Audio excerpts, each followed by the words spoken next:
Bapak, Ibu, Abang, Kakak, Adik, sahabat hijrah bersama Ustaz Abdul Somad yang dimuliakan Allah Subhanahu wa Ta'ala. Tema kita malam ini melindungi anak dari pergaulan bebas.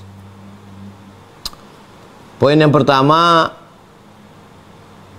pintu dari semua yang mau kita sampaikan tentang bahaya pergaulan bebas, ancaman hukuman pergaulan bebas, lalu kemudian nasihat tentang pergaulan bebas, itu pintu masuknya itu adalah komunikasi. Maka surat Ali Imran ayat 159, wasyawirhum fil amr, musyawarah, dialog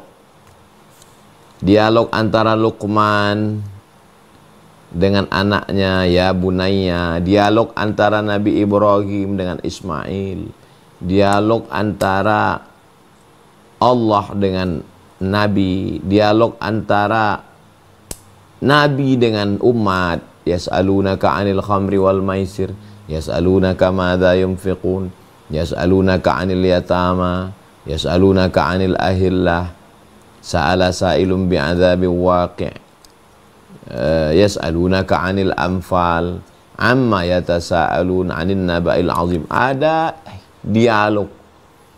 Jadi sekarang ini dialog ini yang tidak ada. Makan dikasih, baju hari raya dibelikan, sepatu baru dibawa ke mall, jalan, tapi tidak ada dialog.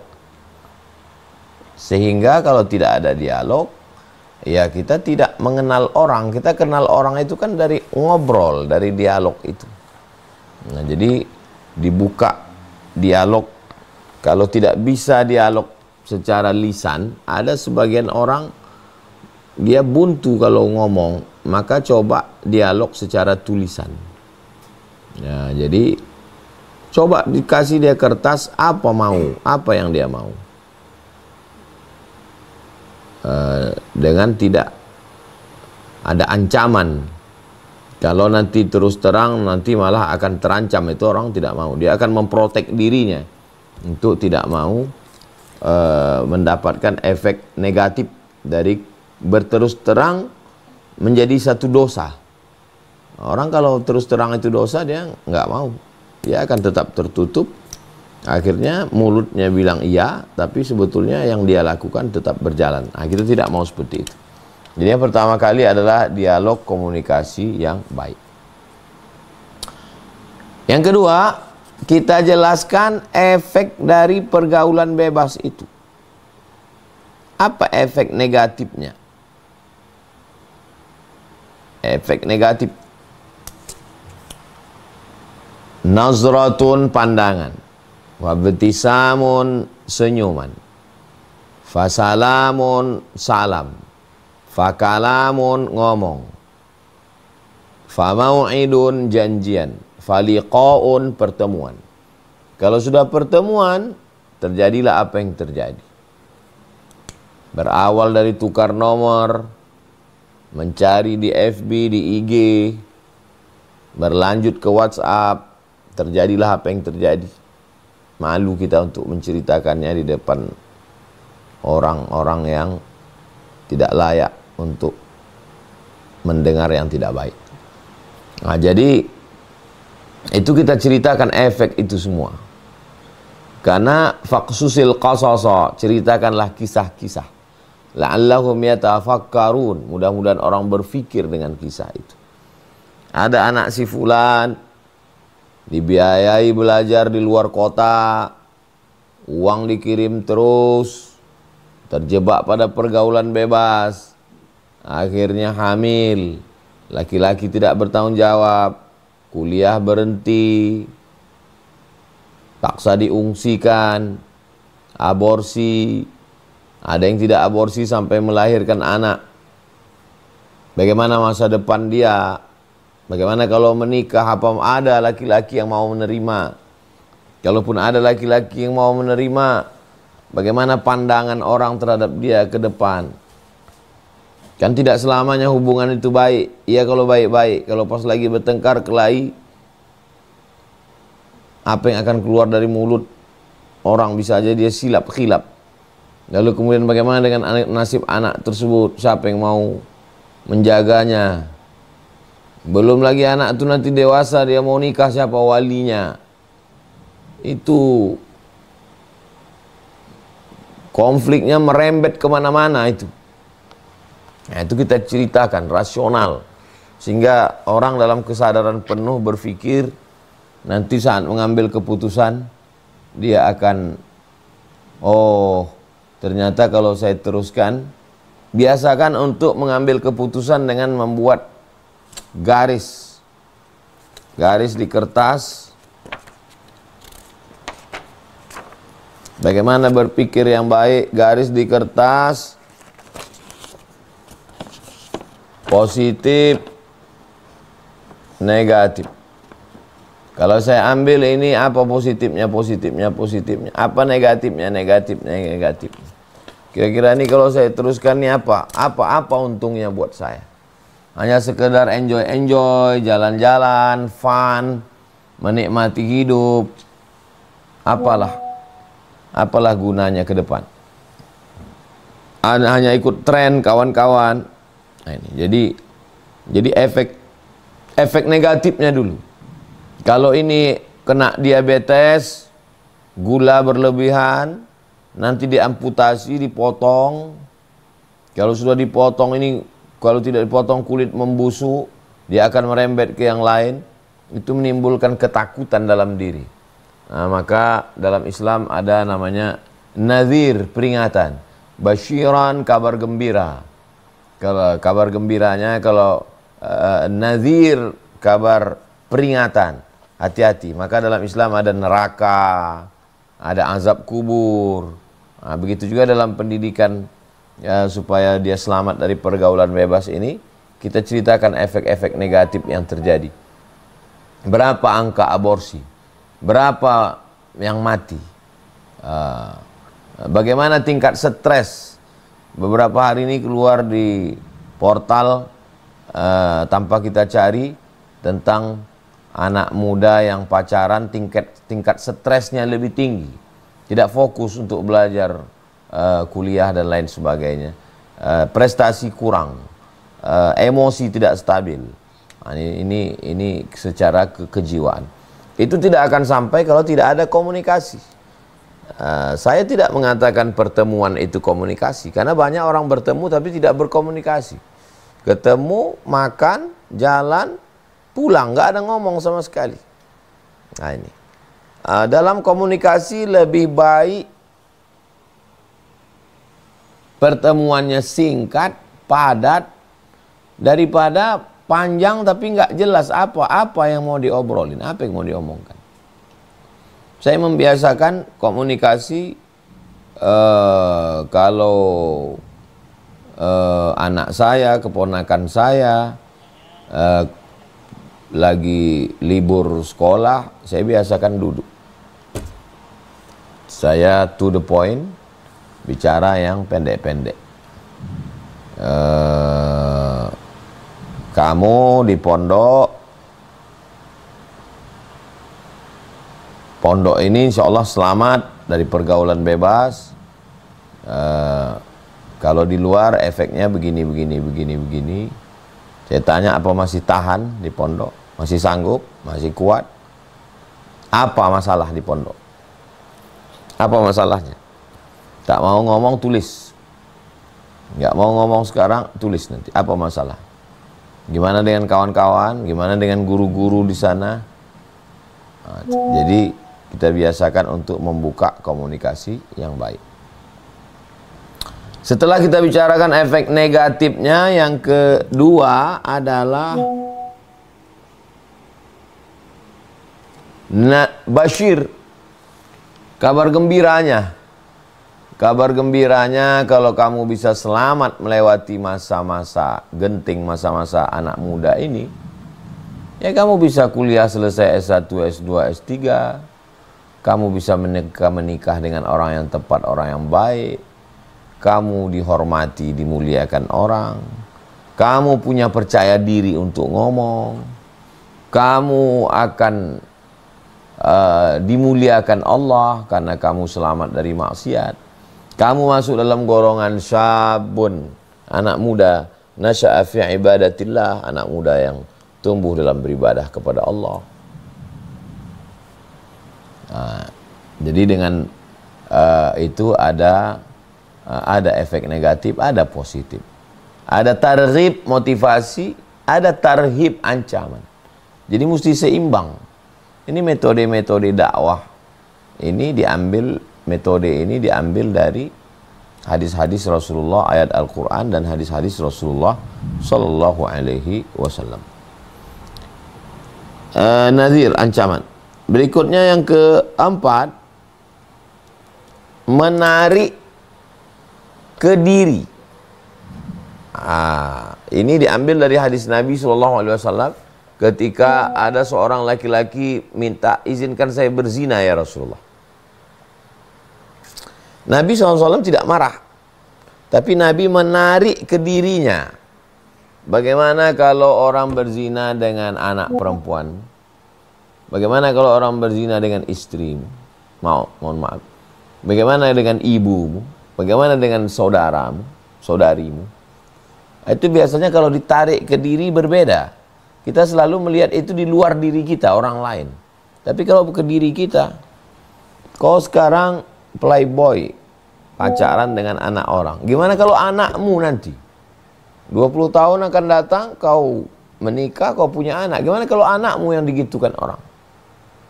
Nah, itu menarik ke diri itu biasanya berubah cara pandang. Yang selama ini kita memandang dari bawah ke atas, oh tinggi ya gedung ini, tinggi pohon ini. Tapi begitu kita naik ke atas, melihat ke bawah, ternyata orang itu yang kecil. Nah, itu. Jadi kita ingin mengajak orang memandang satu masalah dari sudut pandang yang berbeda. Itu insya Allah memberikan efek yang luar biasa juga. Setiap laki-laki pasti punya keluarga perempuan. Saya tidak punya anak perempuan, tapi keponakan saya perempuan. Keluarga dari pihak ibu, dari pihak ayah ada sepupu-sepupu perempuan. Nah, itu jadi ketika kita menganiaya orang, maka yang ditarik itu adalah dirinya. La yu'minu ahadukum, kamu tidak beriman hatta yuhibba li akhi, sampai kau sayang kepada saudaramu ma yuhibbu li nafsi, sama seperti sayang pada diri sendiri. Jadi kalau udah yang ditarik itu adalah ke diri kita, maka itu kita lebih mendalam di dalam hati, lebih menyentuh akal dan pikiran. Yang kelima, tidak cukup hanya sekedar ancaman neraka, malu, hamil, muntah, dikucilkan, dibuang, terasing. Tidak juga hanya sekedar dapat surga, tapi yang kelima adalah ada kontrol, muraqabah, pengawasan. Pergi jam berapa, pulang jam berapa, duit kemana aja habis. Bagaimana ada tanggung jawab. Islam ini agama yang mendidik orang untuk bertanggung jawab. Makanya kalau kita nggak sanggup, ya solusi, satu-satunya solusi lagi pondok pesantren. Saya dengan segala kesibukan saya 4 hari, Jumat, Sabtu, Ahad, Senin keluar. Selasa, Rabu, Kamis di pondok. Selasa, Kamis di pondok. Rabu ngajar tamu-tamu lagi, kesibukan. Tidak akan bisa full mengontrol. Maka solusinya ya pondok. Pondok pesantren itu saudara kita. Makanya kalau ada orang yang membusukkan pondok pesantren, berarti dia membusukkan saudara kita. Pondok pesantren itu partner, teman kita yang menyelamatkan anak kita. Anak bangsa ini sedang diselamatkan pesantren. Bahwa ada yang jahat, predator, berita macam-macam, ya hukum, negara ini negara hukum. Predator-predator itu ditangkap, ditembak mati untuk menyelamatkan. Karena dia sudah merusak. Jangan gara-gara nila setitik rusak susu sebelanga. Diangkat-angkat terus berita. Padahal perjuangan pondok pesantren memerdekakan negeri ini. Setelah merdeka, mengisi kemerdekaan. Ketika muncul penyakit masyarakat, pekat, pondoklah yang menjadi solusi obatnya. Jangan dijelekkan terus, ditekan terus ini pondok pesantren. Apa kita mau masyarakat ini menjadi rusak? Karena obatnya kita ejek terus. Padahal itu hanya 0, sekian persen. Saya tidak membenarkan kekeliruan, kesalahan itu. Tapi yang salah-salah itu mesti ditindak hukum. Mesti ada hukum, mesti ada punishment, hukuman. Nah, jadi dikontrol ini amat sangat baik. Kita punya teman, punya sahabat. Apa guna kawan-kawan kita di grup-grup WhatsApp itu? Teman kita di FB, kasih tahu. Kamu kalau melihat keponakan saya, melihat anak saya, ini lapor.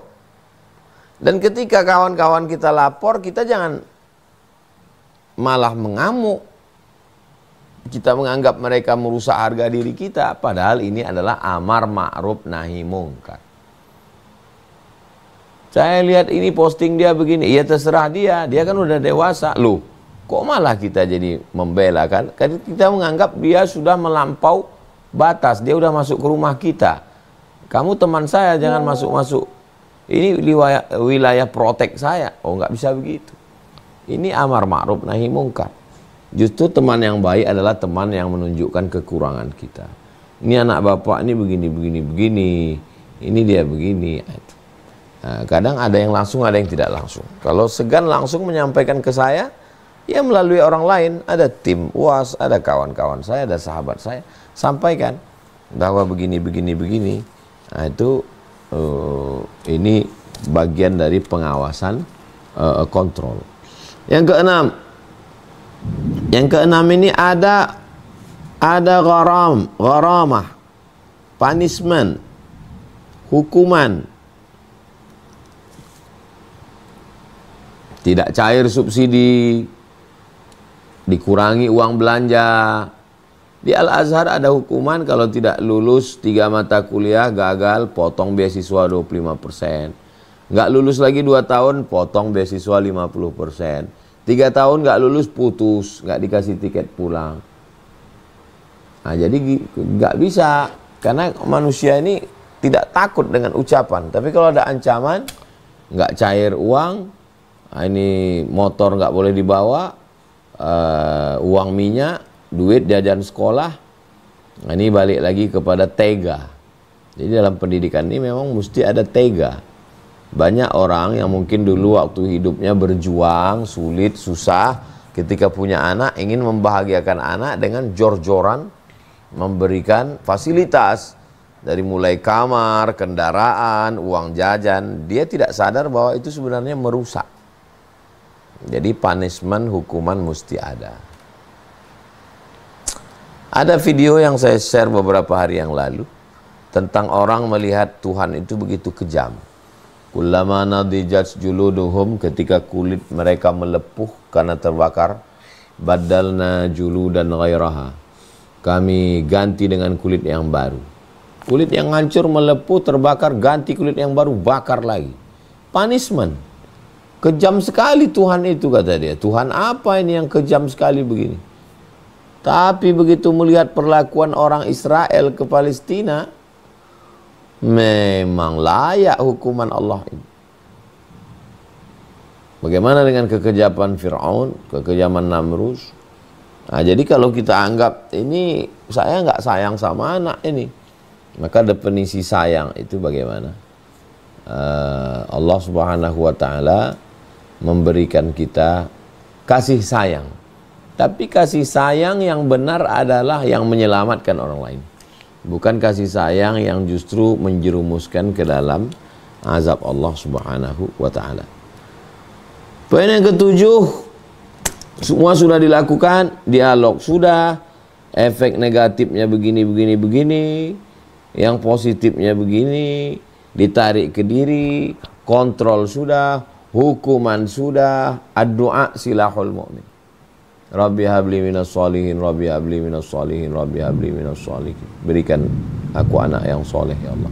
Rabbi habli min ladunka zurriyatan thayyibah, berikan aku keturunan yang baik-baik, ya Allah. Jadi minta kepada Allah Subhanahu wa Ta'ala Bertawasul dengan surat Al-Fatihah. Ya Allah, berkat surat kemuliaan surat Al-Fatihah ini lembutkan hatinya. Al-Fatihah. Waktu berdoa tu bayangkan wajahnya. Salat hajat malam, usolli sunnatal hajat, aku salat sunat hajat 2 rakaat. Ya Allah, mengadu kepada Allah. Banyak orang menghafal doa. Kita bukan menghafal doa, kita memang betul-betul berdoa. Allah hanya sekedar berdoa, Rabbana hab lana minas sholihin, Rabbana hab lana min ladunka dzurriyyatan thayyibah, Rabbana hab lana min azwajina wa dzurriyyatina. Oke, doa bahasa Arab iya. Tapi doa dengan bahasa kita. Ini anak ini sedang begini, begini, begini, begini. Allah ngobrol dengan Allah, minta kepada Allah. Sehingga dengan ucapan itu lebih merasuk ke dalam hati, masuk ke akal pikiran, lebih khusyuk, meneteskan air mata. Allah ingin kita itu merasa rendah. Ketika kita merasa rendah, kita nggak punya apa-apa. Kenapa ada masalah? Karena dengan ada masalah itulah manusia ini merasa sangat rendah. Dan ketika manusia merasa sangat rendah, dia bersimpuh, dia merasa tidak punya apa-apa, disitulah Allah mengangkat dia. Kalau kita masih merasa akulah yang hebat, aku kesempurnaan milik Allah, justru kita menjadi saingan Allah. Allah tidak mau ada saingan, la syarikalah. Nah, jadi kita merasa diri kita sangat hina, tidak ada apa-apa. Doa ini amat sangat mustajab. Berapa banyak orang-orang tua yang anaknya tidak benar, tapi karena doa yang luar biasa. Ada doa orang tua yang membawa air zam-zam 7 putaran. Doanya cuma satu, airnya diminumkan, dimandikan, anaknya jadi baik. Ada orang tua yang membacakan Al-Fatihah 1 kali, 10 kali, 100 kali. Ada orang tua yang menzikirkan anak, mentuajuhkan anak, menghadap kepada Allah Subhanahu wa taala, berdoa memang setulus-tulus doa. Maka itulah yang menolong di hadapan Allah Subhanahu wa taala. Jadi kalau amal, ada orang yang rajin baca Quran, rajin berzikir, maka amalnya itu berhenti setelah kematian, putus. Tapi kalau amal tentang anak-anak ini, maka kita serius betul-betul, karena itu diantara amal yang terus mengalir. Anak-anak adalah investasi yang akan terus mengalir walaupun kita sudah mati menghadap Allah Subhanahu wa ta'ala. Kalau kita sudah menghadap Allah, mereka bangun di tengah malam, Rabbighfirli wali walidayya warhamhuma kama rabbayani shaghira. Mereka bermunajat kepada Allah, meneteskan air mata.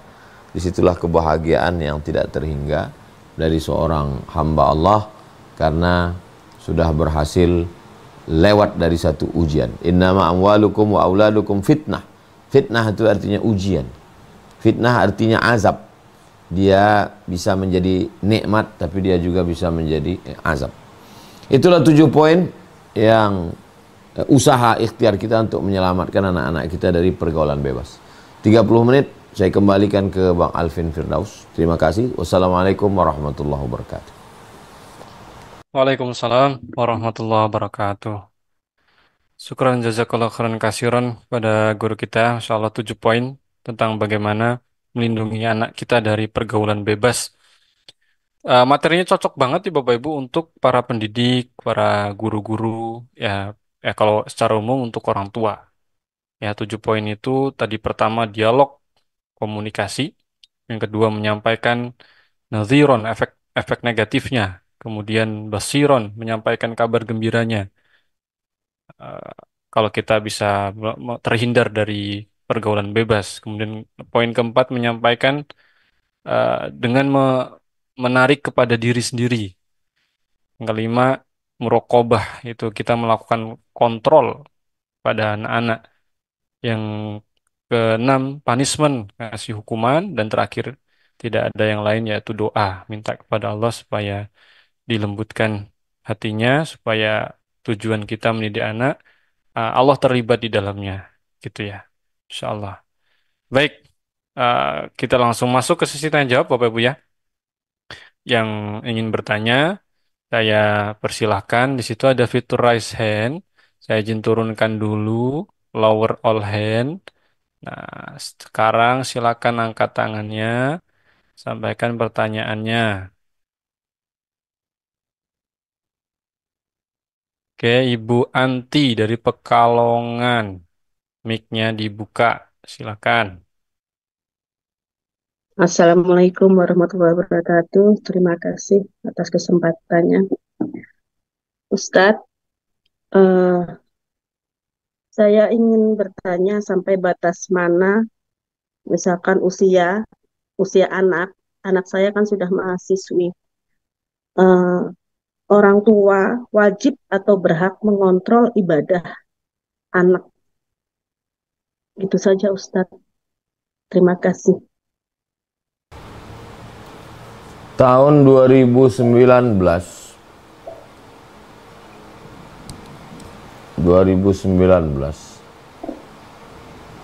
umur saya 42 tahun. Umur 42 tahun saya ustadz. Ibu saya almarhumah masih mengontrol semuanya. Jadi ibu saya bukan hanya seorang perempuan yang melahirkan, tapi mendidik kami. Saya, adik saya, beliau sangat keras tentang masalah ibadah. Jadi tidak ada batasan dalam Islam. Umur 18 sudah dewasa, enggak ada. Mendidik anak ini minal mahdi ilal lahdi, sampai ke liang lahat. Membangunkan subuh, membangunkan tahajud malam, menasehati, tidak pernah berhenti. Ketika ibu ayah sudah berhenti menganggap selesai, maka kiamat sudah terjadi. Jadi saya menemukan nyata yang selama belajar saya ketemu ayatnya, ketemu hadisnya, tapi nyatanya itu dalam aplikasi nyata pengamalannya di tengah keluarga saya, ibu saya, yang tidak ada batasan. Walaupun saya sudah jadi ustadz, dia tidak pernah berpikir dia udah ustadz udah selesai, enggak. Dia tetap melihat saya sebagai anak. Dia tidak pernah melihat saya sebagai ustadz. Jadi ibu tetap mengontrol ibadah. Bahkan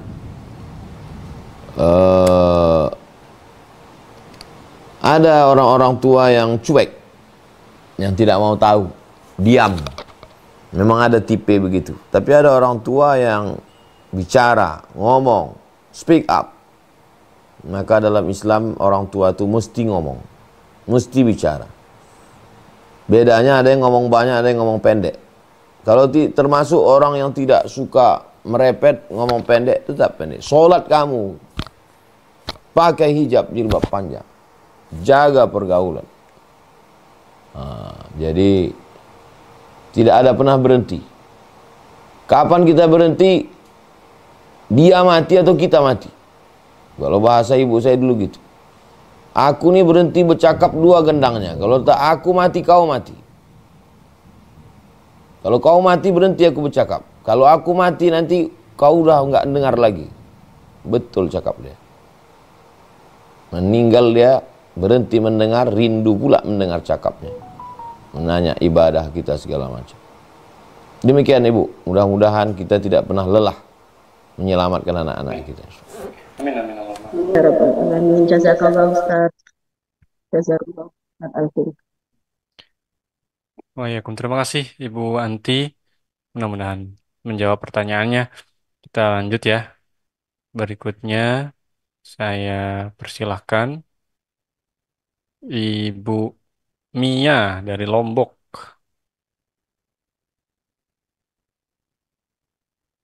Terima kasih, Ustadz. Izin bertanya, saya 11 bersaudara, kemudian orang tua saya yang sekarang tidak ingin melihat adik saya yang terakhir itu merasakan apa yang sudah kami lalui sebagai saudara-saudaranya, sehingga didikannya yang sekarang itu berbeda, Ustadz, dengan didikan waktu di era saya. Nah, bagaimanakah sikap saya sebagai seorang anak ke orang tua saya? Kemudian, bagaimanakah sikap saya ke adik saya? Apakah saya boleh menasihatinya atau tidak? Terima kasih. Standar kebenaran dalam Islam itu bukan dilakukan oleh orang terkenal. Kalau dilakukan orang terkenal benar. Dilakukan oleh tokoh, kalau dilakukan tokoh benar. Dilakukan orang tua, kalau dilakukan orang tua benar. Bukan itu. Standar kebenaran adalah rumusan yang dibuat ulama berdasarkan Quran dan Sunnah. Jadi kalau orang tua kita dulu dengan 11 bersaudara, orang tua mengontrol sholatnya, tidurnya, pendidikannya, ngajinya. Lalu kemudian zaman berubah, lalu kemudian adik kita menganggap, ini kadaluarsa, bebaskan saja. Yang salah itu, ini bukan masalah orang tua dan adik. Yang salah itu adalah yang bertentangan dengan ajaran Islam. Begitu juga sebaliknya. Kalau karena keluarga banyak, lalu orang tua tidak sempat menasehati anak, akhirnya ya udah biar aja kacau balau. Sementara adik kita zaman modern sekarang, anak-anak diawasi dengan CCTV, diajak ngaji, didatangkan guru. Yang benar itu anak, gitu. Jadi anak bisa aja benar, orang tua bisa aja salah. Jadi mana yang kita pakai? Yang kita pakai yang benar menurut Al-Quran, menurut sunnah Nabi, yang disusun secara sistematis oleh ulama. Jadi yang panutan kita ini 3, Quran, sunnah, al-ulama, warathatul anbiya. Ikut ulama itu sudah ikut Quran sunnah, karena ulama tidak membuat satu hukum keluar dari Quran dan sunnah Nabi SAW. Demikian, wallahu a'lam bishawab.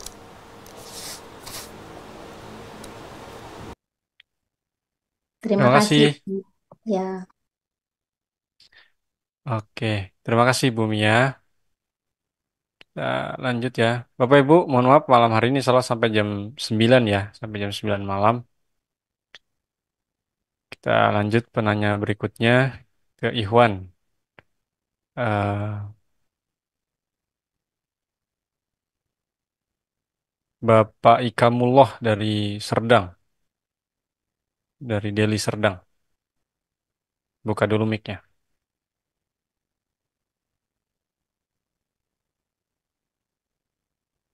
Ya, silakan. Assalamualaikum Ustadz. Waalaikumsalam Assalamualaikum warahmatullahi wabarakatuh. Saya mau tanyakan masalah anak ini Ustadz. Kalau anak sudah berkeluarga, tinggal satu rumah sama saya. Jadi kalau kita suruh sholat, diiyakannya, tapi belum tentu dikerjakannya. Jadi apakah kita dikenakan berdosa juga kita Ustadz? Maksudnya harus kita tengok di kamarnya apakah dia mengerjakan sholat, apa gimana Ustadz? Apa berdosa juga kita, maksudnya udah kita suruh tapi nggak dikerjakannya, gimana itu Ustadz?